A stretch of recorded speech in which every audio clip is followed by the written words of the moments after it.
recording. Hello there, it's Colin from Rockfiend Publications Scotland here, and we're here tonight in Edinburgh with Danny Vaughn and Dan Reid. Hi. How are you guys doing? Good. Good. Yeah? We had a great first night last night in Glasgow. First night in Glasgow, yeah. How did it go? It's good. It was the perfect place to start. I'd not seen that room before. Dan had cotiers, and it's you know, the way the church is done up.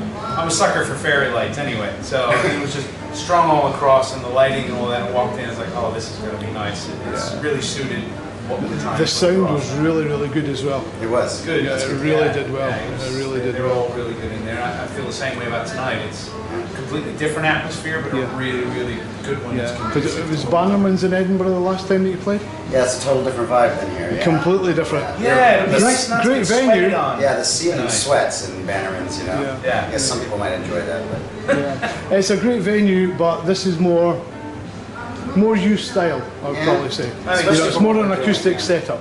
It's come on class, you know what I'm talking about? Yeah, I know what you're talking about. Yeah. No freaking class. It's great. Now that was Scottish there, that wasn't New I York. went from New York to Scotland in a heartbeat. Wow. Now, last night you were talking in Scottish. Trying.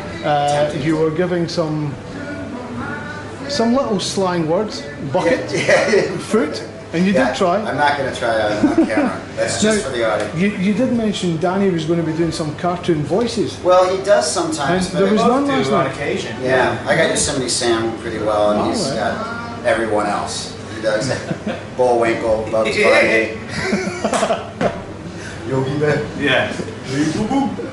Now, this is the third time that you've toured together. Yes, it is. Why do you feel it works so well? You know, We can't stay away from Yeah, we just can't be separated. but I noticed that the way that you were lying on the couch together. We were lying on the couch together. Well, you know, that was You gotta before. die now! Sorry. Allegedly. Fake news. Fake news, that's right. Fake news. There are no facts. Trump news. Oh, Don't. Now you've now we're different. now who approached who to Danny to do contacted that? me. He wrote me an email and talked. I don't know if he wrote me an email. You know what? It wasn't even that. It was that we met at Download in 2014. And we talked about doing some stuff together, but I thought you were talking more about Taiketo. Well, no, it was just an introduction, and it was one of the things that I told. We have a mutual booking agent, and I said, of all the things I want to do today at Download, I really want to meet Dan Reid because we know of each other. Our paths have missed each other for 30 years. And I heard quite a bit about him, and he was doing the acoustic thing as I was. And I always had this thing in the back of my mind. I'd seen a couple of artists do it. One in particular that I tremendously admire was John Hyatt and Lyle Lovett did it, which you actually saw. Yeah, I saw that in Paris. And I thought this combination of songs, songwriters, and personalities could be done right. So I talked to a few friends in passing. You know, Eric Martin goes out and does the acoustic thing. Yeah. And it's, you know, with everybody I talk to, it's the usual, have my people call your people and all that sort of thing. It just never comes around. Scheduling is tough. And we got to talking in the parking lot once we were introduced. And I just said, you know, I got this idea. And I explained it to him, and he just went, I'm free April. Yeah. And that was that. Like, April, okay. And that's really where it started. Yeah, because the both of your vocals work so well together. I know you were going on last night about harmonies that Danny was doing, but the both of your vocals just work so well. You did mention last night that you are going to be recording. Can you tell us a bit more about that? You know, what you're going to do and when it's going to happen?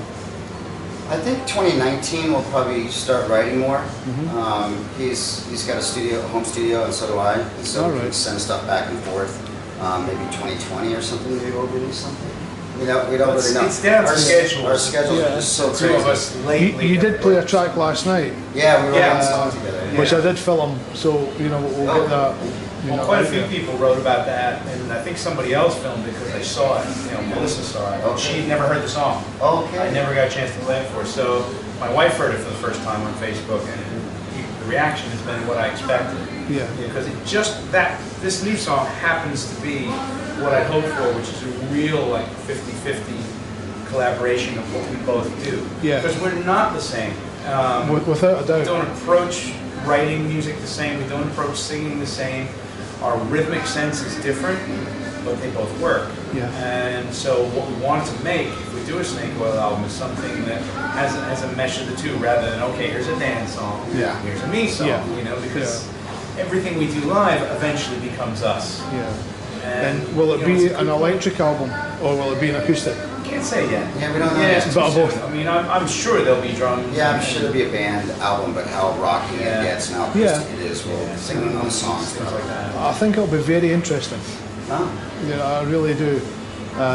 You know, watching the set last night, just you can see the love in your hearts and in your eyes when you're playing, how much it means to you, and it's a different feeling altogether from coming to see Taiketo or the Danube Network.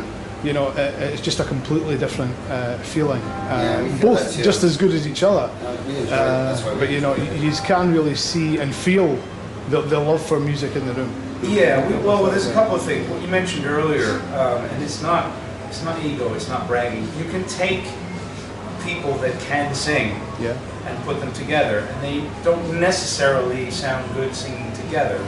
We didn't know when we first started, and it was like on the first show, like, oh wait a minute, it's not just good separately, it's good together. Our vibratos, we can actually feel each other's, like, where we're going with stuff, without a lot of rehearsal. Yeah, well, and that's because that we do approach the same way, which is there's no, it's not going through the motions. When we're on stage, all of a sudden we're very switched on to the sound we're making, what the other guy is doing, how the audience is responding, all that's going on all at once. So it's, in that sense, it's very live as opposed to, right, here's for young, that's 30 years. None of that, you know, happens. Each night is a different show.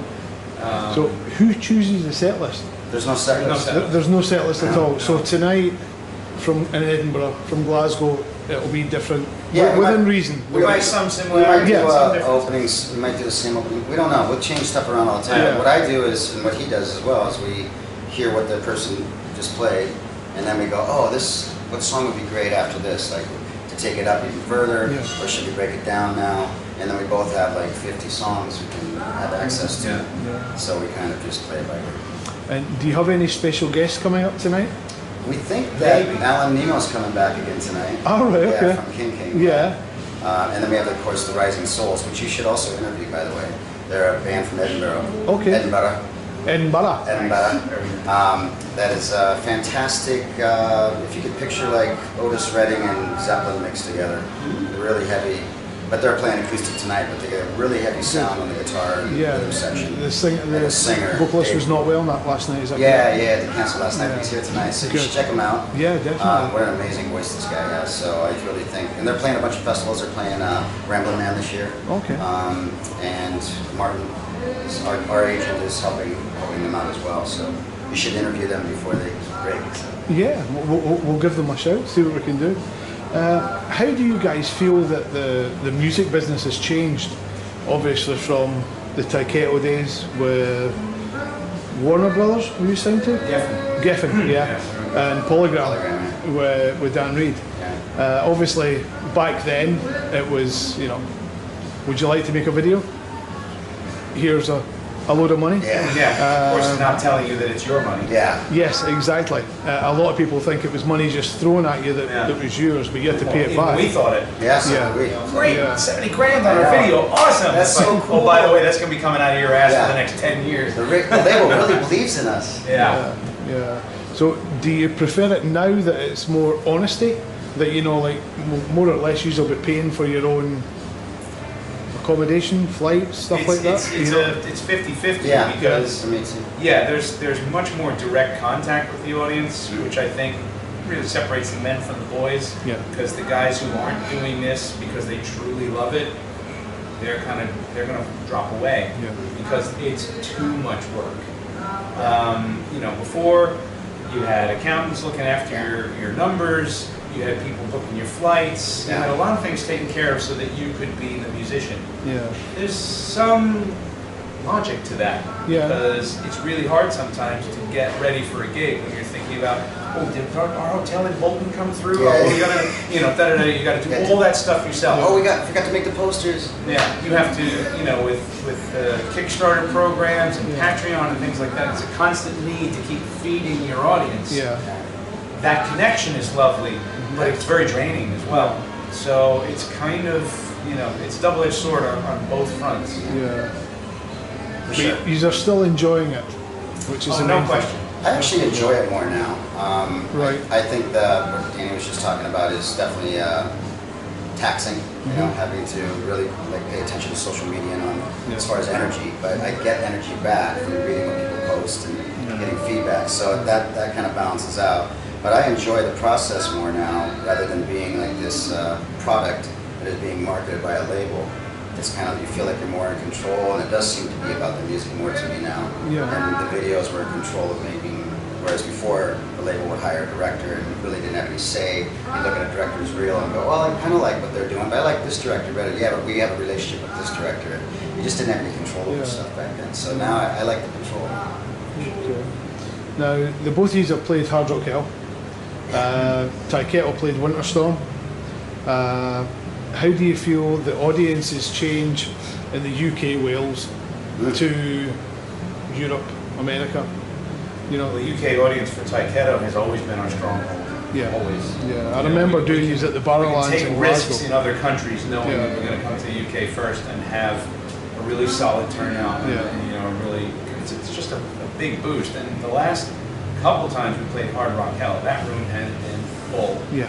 You know, right to the back. Even fans coming to me later going, I had a tough time enjoying you because I was getting crushed. You know, I've never seen it as busy. Wonderful. I've never seen it as busy. So we even talked to them a little bit about it. So you might need a bigger room because more people want to come to that festival. Yeah. It's growing and growing. Yeah. The Winter Storm Festival is another one that's small but done right. Yeah. You know, it's if they ask, we'd be there again in a heartbeat because it was such a pleasure to work with people that are basically like us. They're people who care about the music, not really in it for the money, hope they might make somewhere down the line, but the point is to give something for people who love this music, give them a place to go. Yeah. So you enjoyed yourself. Absolutely. Yeah. Which is the main thing. So what is the next thing for yourselves, as in solo artists with this, with Ty Kettle, with the network? Yeah. What's next? Well, for me, the network's going to be doing a bunch of shows in the States in May. We're doing some more studio dates where we started off last year in December doing this live recording with an audience and filmed it, and we're making a DVD from it and a music video from it. So the audience comes there and spends the whole day with the band, and we made a music video and it's a new song. They get to watch us record a single from scratch. And then we do an unplugged concert at the end of the night after feeding them, actually serving the food, the catering. And we're going to do a couple of those in the States, one in New York and one in Portland, our hometown. And then we'll be back in Europe in July, doing some festivals. We're playing Steelhouse, Cambridge Rock Festival, and Rock and Blues Festival. And then we'll be back probably doing a headline tour in November. Awesome. Well, just remember Scotland. Of course, always. And Danny? Well, we're going to be a bit quiet this year. We've got a couple of key festivals. The only one in the UK right now is the Stone Free Festival in London, which we're really happy about. And I wish I could tell you more. There's something big on the horizon for the weekend of June 25th. And the only reason I'm not talking about it yet is because plans could change. Okay. I hate to put it out there, but we are going to do something very, very special for our UK fans. Something very, very different. It will involve, filming a new DVD, which hopefully there'll be a real audience participation thing. Other than that, it's going to be a quiet year. Because we toured the UK twice in 2017. Yeah. So, we want to keep this quiet. In 2019, the plan is to come back double-barreled with another band, probably a bigger band than us, and try and put a package together. So Ty Kettle are back, without a doubt. Yeah, absolutely. As much as we can be, yes. Yeah. Awesome. Well, on that note, I'd like to thank Danny and Dan so much for your time. Really looking forward to tonight's show. Tonight was excellent, and anything else we can do, just let us know. We thank you guys. All the help and getting the word out there. Absolutely. Yeah. Do you have any message for your? I always say Scotland because it's Rockfiend Publications Scotland, but your European fans. Just thank you for keeping us alive. Yeah, for sure. The thing I've always loved about the European audience, even more so than the States, was I think you guys grew up listening to a wide variety of music on radio, whereas in America things were more compartmentalized. You know, there was the rock audience, there was the heavy metal, there was the funk, the soul. You guys grew up listening to Prince and Van Halen on the same radio station, on Radio 1, for example. So you just kind of grew up with a super open mind, which I think is what helped the network be successful over here. So I just want to say thank you for believing in us back then and sticking with us now. So. Awesome. Thank you very much, guys. And good luck with the rest of the tour and the rest of the year. We'll need it. La la la.